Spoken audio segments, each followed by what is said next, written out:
So welcome everyone, and welcome to those listening on YouTube and the growing community there. We're excited to have you join us. Today's topic is discovering your true spiritual identity.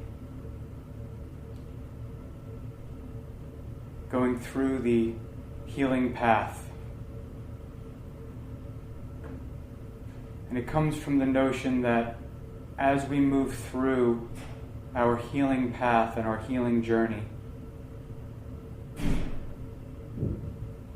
and we start to release some of our what we'll call vibrational density, and we start to detox and cleanse and purify ourselves, that the heavy story of our past and our identity, the story of us, starts to be released.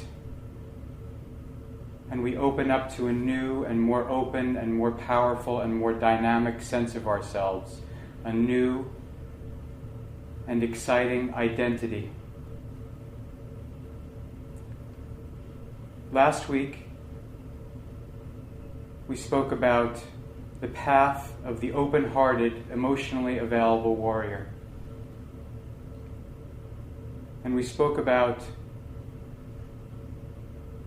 having the courage to feel everything on this healing journey.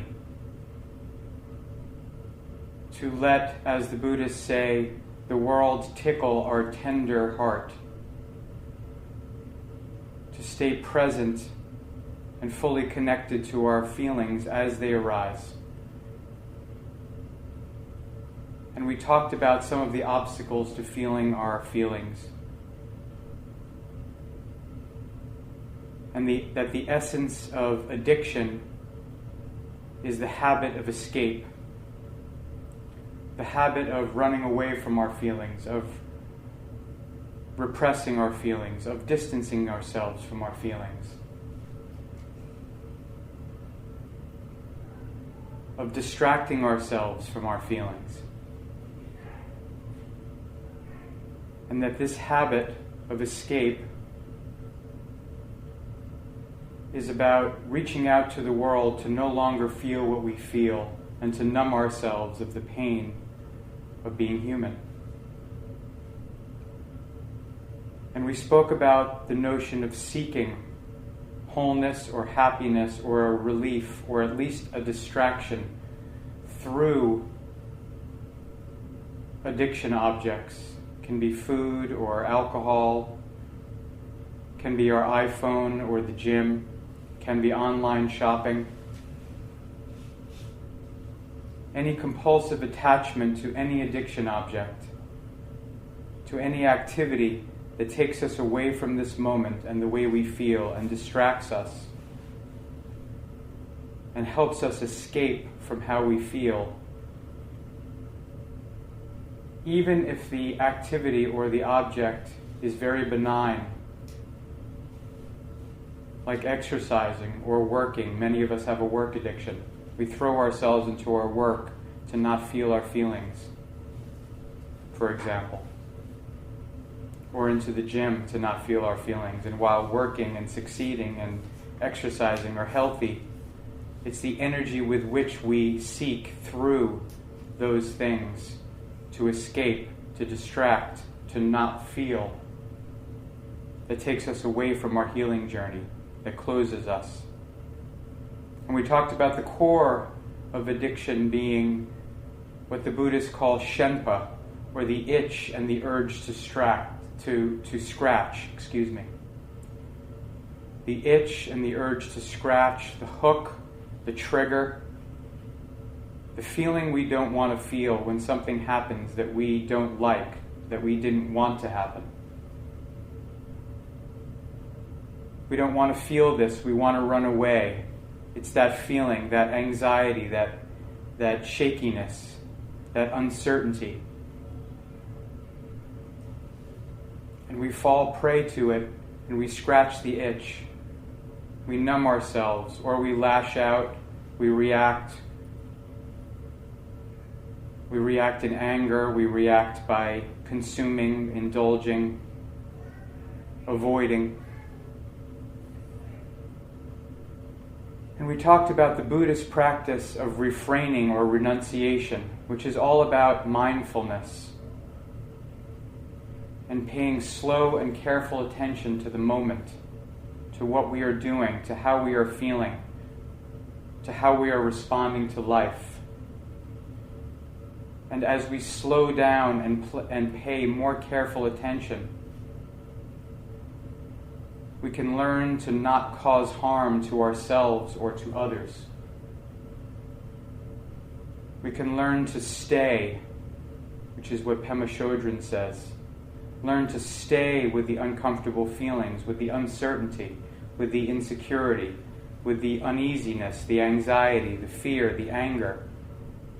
We can learn to stay with it, to not run away, to not distract ourselves, to not compulsively indulge in some addiction object. We can learn to stay with our feelings, to feel them all the way, to release them, and so allow our lives to heal us, to release the vibrational density, the samskaras that are repressed energy patterns living in our bodies. And we talked about this wisdom of no escape that Pema Chodron speaks of, being this wisdom to stay, to learn to stay, to not run away, to feel our feelings all the way. And so to allow our lives to heal us, to have the courage to feel everything on our path. And that is the true warrior path. Having the courage to stay, to not hide. We talked about a practice of when we feel triggered by the energy of Shenpa, to take 3 breaths and to ask, what am I not wanting to feel here? What do I not want to feel? And to start to allow ourselves to feel what we don't want to feel. To get comfortable opening and receiving this feeling and learning to stay with it.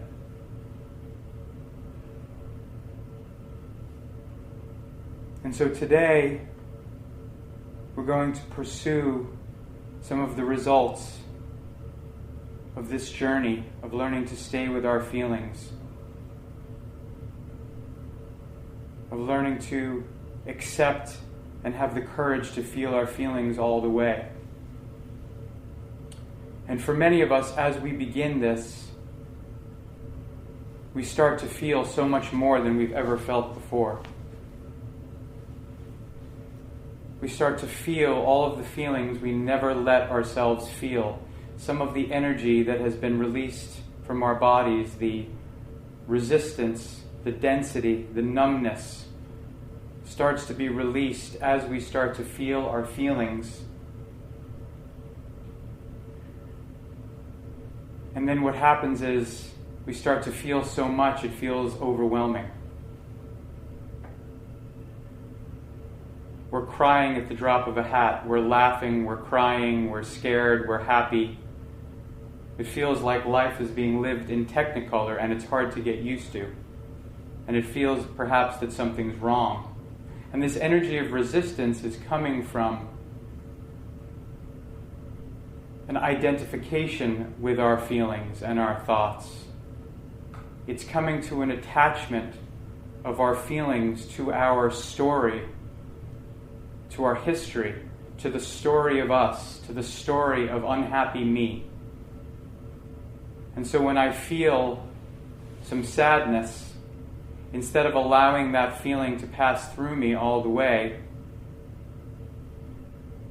instead of being able to move into what we talked about several weeks ago, witness consciousness, to open and see and feel these feelings and see them like they're images on a movie screen, because we attach to them as being our feelings, our pain, our sadness.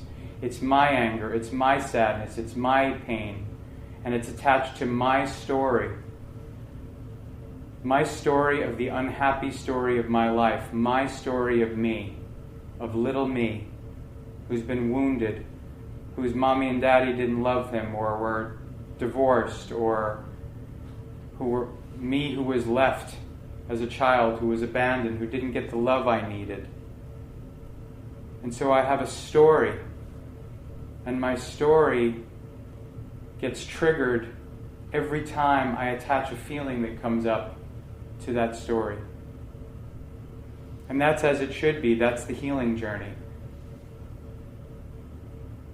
We get triggered by our lives, we start to feel our feelings, and the older feelings, the samskaras that are living in our bodies, get triggered by our present feelings, and our old feelings of I'm not lovable, I'm unworthy, I'm not good enough start to come up.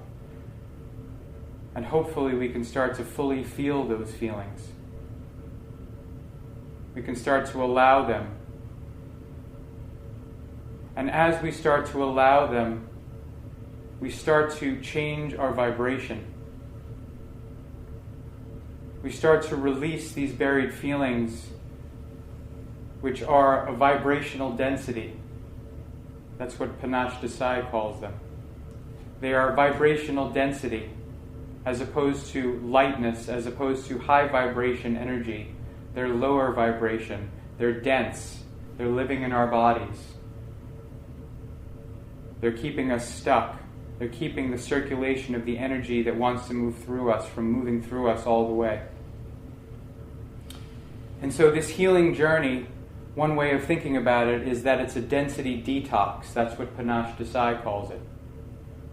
We're detoxing, we're cleansing, we're purifying all of this density, this repressed pain, these energy patterns that are living in our bodies. We're releasing. We're releasing our old sadness, our old anger, our old pain.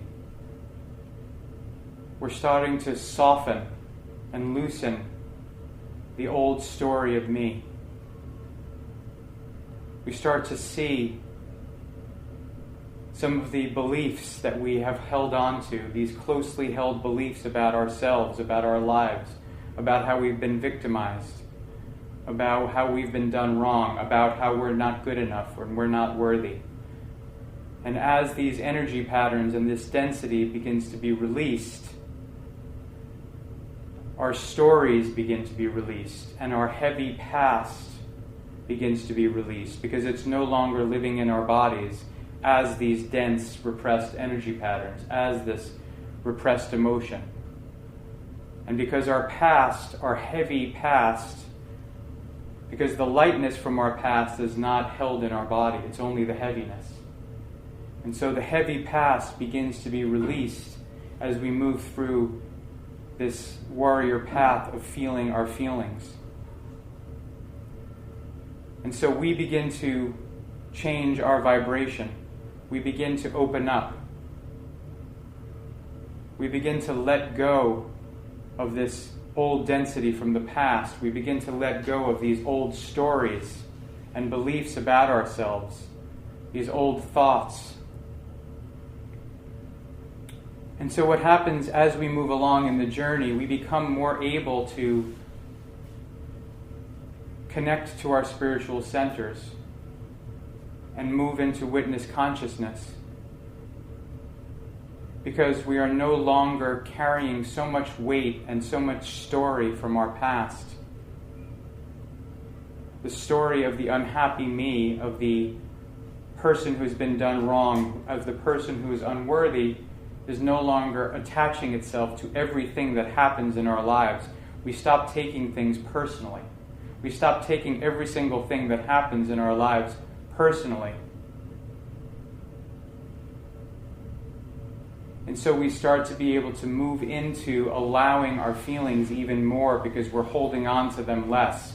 We're judging them less. We're resisting them less. We're overwhelmed by them less, because we're holding on to them less, because we're identifying with them less, because we're able to move into our witness consciousness and see and feel our thoughts and our feelings as images on a movie screen, not as as part of our sad story, our heavy story of our past. And so we begin to lighten. And as we begin to lighten, we start to release our self-consciousness. We start to release our self-consciousness, our consciousness of being separate selves, with a story of the past, of who we are, and how we are not connected to the whole. And this separate story, this story of our separate selves, this consciousness of this self, is a false self. It's a self that is built upon old false beliefs about who we are.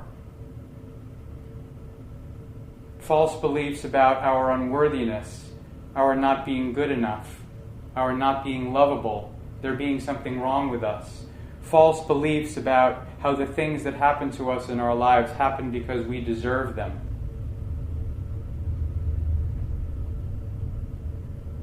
And so we start to move into a place where we start to question our story, our heavy story of ourselves, the weight of our false identity. And we start to hold our identities lighter and our stories lighter. We start to see that maybe our beliefs about ourselves are not as true as we thought they were. And maybe this story we've put together of our journey, of the challenges of our journey, of our troubled past, of our unworthiness, are not true. And so our sense of ourselves, our consciousness of ourselves begins to shift. There's a beautiful teacher named Adyashanti, who for many years I couldn't even read because I wasn't ready, because he is so deeply evolved and speaks of such truth that's hard to grasp and was hard for me to grasp for many years.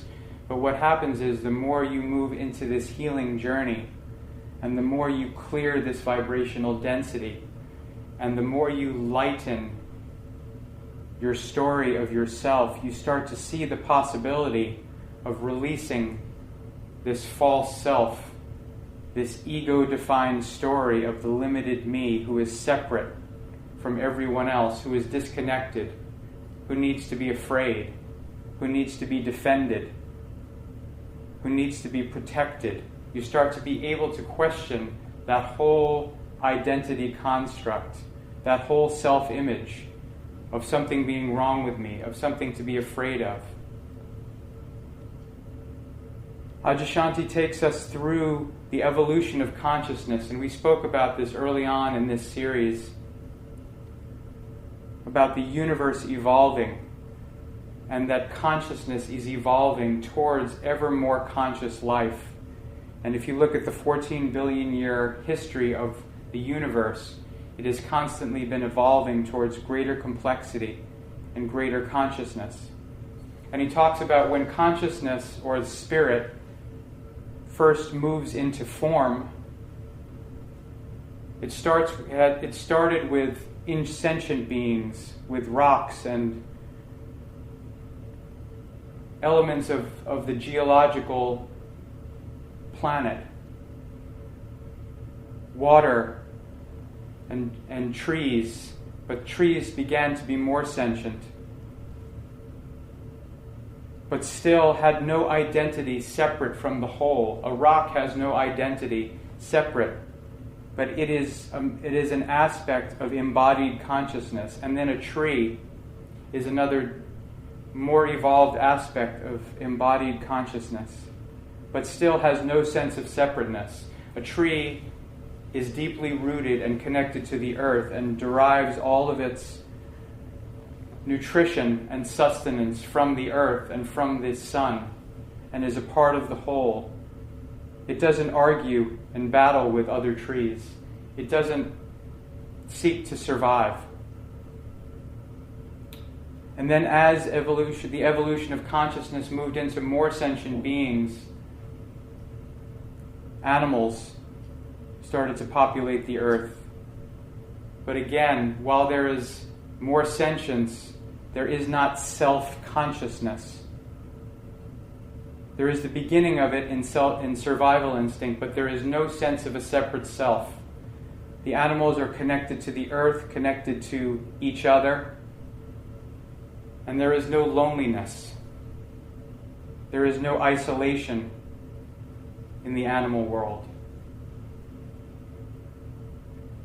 But then consciousness moved into a next level of evolution, and that evolution was a step into more complexity and more consciousness, and that was human beings. And for the first time, human beings were able to be self-conscious. They were self-reflective. They knew that they existed, and they knew, and we know, that we are conscious. And what Adyashanti talks about is that this is really just a stage in the development of consciousness in the universe and on this planet, but it is not the final stage. We're in the adolescence of humanity. That there is a confusion in this early stage of consciousness entering human beings and being self-reflective and self-aware, and that this mistake or misjudgment, or you could call it this adolescence, this lack of wisdom and understanding, results in the belief that we are a separate self, that we are disconnected from the whole, that we are alone, that we are isolated, that we need to be protected,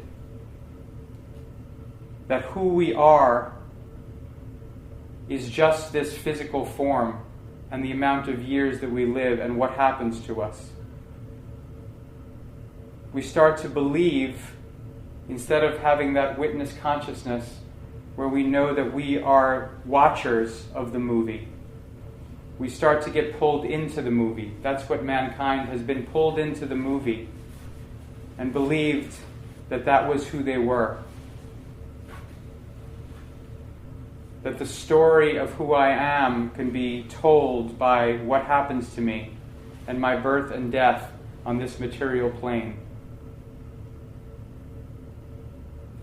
And that there's nothing more to me than that, and so I am separate, and so I need to be afraid, and so I need to struggle to survive.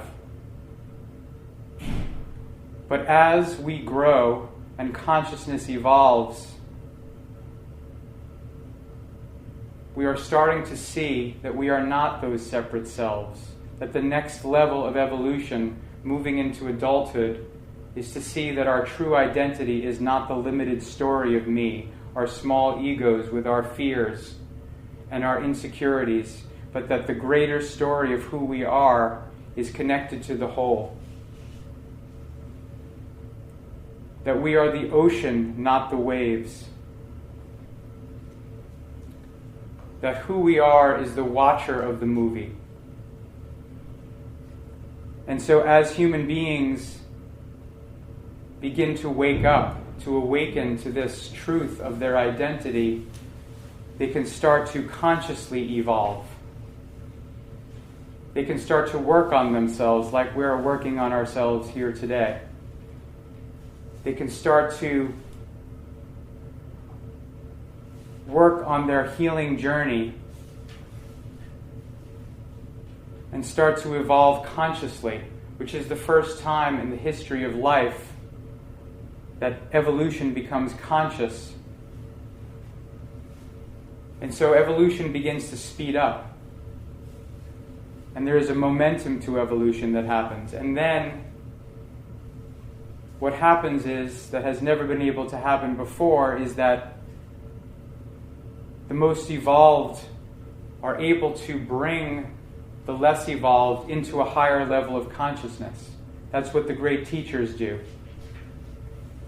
In the world of energy, they talk about electrons in training or becoming connected to the vibration of other electrons that are vibrating at higher frequencies and getting pulled into what's called the quantum leap in their evolution.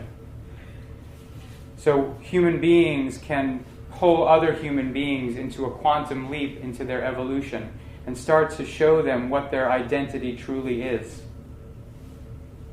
And so evolution has momentum on a universal level, but also on a personal level. And as we start to move into our healing journey, and we start to let our story of ourselves, our heavy story of ourselves, loosen from our grip, we start to heal and cleanse our channel. We start to become more empty, more open. We start to resist less. And so our instrument gets purified and opened so that we allow more in. We're more open to receive. We're more open to shine. We become more transparent. For the light of God, or the light of Source, or the light of whatever you like to call it, can shine through us. There's less density. There's less blockage. There's less old story of me. And so we are more open. We are more hollow instruments. We are flutes that are here to play the song of creation without resisting, without questioning, without attaching. And so we can move more freely into our witness consciousness because we have let more density go from our bodies, and so we have less density, and so we're more open, and we've released the regret and the grievance patterns and the unfelt feelings that disconnect us from our spiritual centers. And so we can have more access to our spiritual centers. We can connect more often to our source, to our spiritual centers, to our witness consciousness. And then it gets easier to be open and to be on the spiritual path of the open-hearted warrior, because we're less in resistance. We're less defined by an old story of ourselves. We're less attached to everything that happens to us. We take everything that happens to us less personally. It's not my pain, or it's not my trouble. It's just trouble passing through me. I don't have to hold on to it. I don't have to resist it. I don't have to attach to it. I don't have to bring to it the old story of everything that's gone wrong in my life. I can be more fully present and available to this moment. To this moment, I can start to bring all of myself. And in this moment, I can start to live a life that looks a lot different, a lot less self-conscious. I can stop asking, what would John do here? What would John do under these circumstances, given his past history, given his past trouble, given his need to be a certain kind of a person? All of the self-image about who we are trying to be, the story of ourselves we're holding on to and trying to bring from the past into the future, starts to dissolve, and we are more free and liberated to be fully present and available to the moment and to do what the moment asks us for, to be willing, to be open, to respond wholeheartedly and open-heartedly to every moment without the resistance of, how should John handle this, given his past history?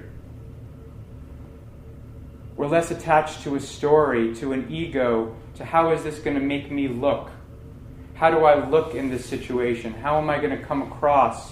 What are people going to say about me? I'm less attached to what people are going to think about me, what they're going to say about me, because I've released so much of this density. And I see that that story that I told from the past is not my story at all. It's just a false story and a false belief about myself that I don't have to believe anymore. And so I'm liberated to live this moment fully present without carrying the heavy weight of the past into this moment and into the future. And so my identity starts to shift. And I start to be able to think about becoming the ocean and not the wave, the sky and not the clouds that are moving through it, the space within which form arises. I'm the watcher, I'm the witness, I'm alive, awake consciousness, I'm conscious awareness. All I am is this awake, alive energy in this moment. And the more I can move into moments, and I'll say I'm not in this place very often, and I'm trying to get in it much more. And there are some awakened teachers like Adyashanti who are here all the time. But the more that we can move into our lives completely awake and no longer identified from some old story of me, of who I have to be in this moment to maintain a consistent story, of what do I have to get out of this moment. But I can be open, available, listening to the communication, to the guidance of the universe, because I am open, because I am connected to my spiritual center, because I'm not concerned about outcomes as much as I used to be. I'm not concerned about my image, about how I'm going to look, about how I should act or perform for love. I'm just present and available to this moment, to do what is needed in this moment, to do what feels natural in this moment, without having to have a consistent story of why I do what I do. And so that's freedom. That's liberation. Liberation from our small selves, what many call the ego, our limited view of who we are based on a past story of limitation and false belief about ourselves. I become liberated to just be present to the energy of what's happening right now and to move according to the GPS of how I am called by Great Spirit, by the universe, by source energy to move in this moment without referring to a story of how I would look or how I should be consistent or what John would do in this moment. And so the self-consciousness melts away, the resistance melts away, and we become even more open to allow and embrace and release our feelings. And so we become even more light because we release even more vibrational density, and our feelings no longer overwhelm us because we're not resisting them and attaching them to a story. We are rather allowing, expressing them, releasing them, and moving into the next moment, having let the last moment go all the way. Imagine a life where you move into a moment completely free of the moment before, because you've allowed the energy of the moment to come into your body and your consciousness, to move through you, to experience it all the way, whether it's painful or joyous, to release it all the way without resisting it and keeping it buried in your body and repressing it, or hiding from it through an addiction object or activity. And then moving to the next moment, having fully digested and released that moment before, always fresh and new. And that's what they talk about in the Bible, about being made new. I come to each moment fresh and new and available to what is here. And so I am open to receive, I am open to shine, I am open to be an instrument of the light of God, of source energy, fully present without referring to some old and limited story of me. And so as we move into this week, and I'd just like to say again that this consciousness is not easy to reach, and it comes through many years, or for some of us, it happens in an instant of awakening. But generally it happens in stages, and I'm not even close to the final stage of it, but I have had glimpses, and I was called to speak about this today. And so I'll say, as we begin to close, ask you all to move into an exercise for the week. And this is an exercise and a question from Eckhart Tolle, the great teacher. As situations happen in our lives this week, as we become triggered by the shenpa, the itch and the urge to scratch of our lives, the triggers of our lives, as we start to have uncomfortable energy and feelings coming up in us, Eckhart Tolle asks us to say, can I be the space for this? Can I be the space within which this energy is arising? He talks about space consciousness. Can I be the room and not the chair in the room? Can I be the space, the seer, the awake, alive consciousness, and not the physical body of John? Can I move into this witness consciousness and be the space for whatever arises, whatever person, place, or thing or energy comes into my space of my awareness? Can I be the space for it, and can I allow it to move through? Can I be the ocean within which the waves rise and fall? Can I be the sky through which the clouds and the storms pass through? Can I be the space within which forms, which are thoughts and feelings and objects and sensations, can I be the space through which all of this arises and allow it without identifying with it, without attaching those things to an old story of me, a limited idea or belief about who I am, a small identity of the little me, of my little ego that needs to be protected, that needs to be saved and protected from this life because it is so separate. This lonely little me, this isolated, separate little me. Can I begin to see that I am not this little me, that I am the awake aliveness, I am connected to all things, I am all of life, I am God, I am Source, I am the entire universe, I am the space within which all of these things arise. And that's not to say that we don't live our very individual and unique lives, and that so much of the journey is about embodiment and living on this earth.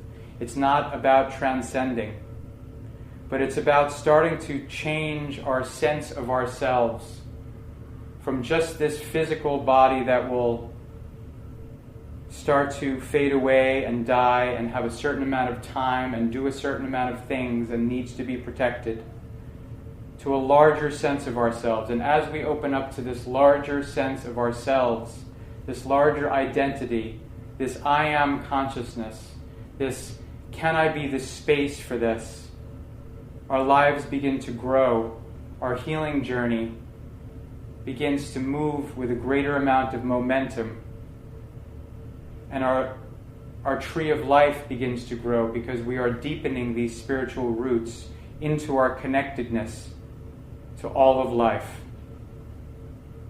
We deepen our spiritual roots and our tree of life grows because we are connected to that which sustains us.